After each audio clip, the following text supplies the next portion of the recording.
Hello అండి. ఈ మధ్య కాలంలో మేము షిరిడీకి వెళ్ళాము. షిరిడీకి వెళ్ళినప్పుడు సత్యనారాయణ వ్రతాన్ని అయితే చేసుకున్నామండి. ఇది నేను షిరిడీలో రెండవసారండి సత్యనారాయణ స్వామి వ్రతాన్ని చేసుకోవడము. ఈ సత్యనారాయణ స్వామి వ్రతంతో పాటు అక్కడ సేవ చేసుకునే అదృష్టం కూడా నాకు దొరికిందండి. అది కూడా రెండవసారండి.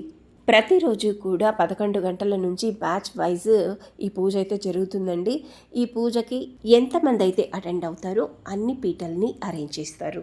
పీటలని ఏర్పాటు చేసి ఒక పళ్ళెంలో అక్షింతలు, పసుపు, కుంకుమ, పువ్వులు, మరొక పళ్ళెంలో గణపతి విగ్రహము, బాబా విగ్రహము, బాలగోపాలుని విగ్రహంతో పాటు పాలు, నీళ్లు, కలశం చెంబు, అందులో వాటరు, కొబ్బరికాయ, నేతి దీపపు ప్రమిదలు ఇవన్నీ కూడా ఒక బ్యాచ్ పూజకి కూర్చునే ముందు, పూజ తర్వాత కూడా అరేంజ్మెంట్స్ అండ్ నిర్మాల్యాన్ని క్లీన్ చేసే పనులు చేస్తూ ఉంటారు.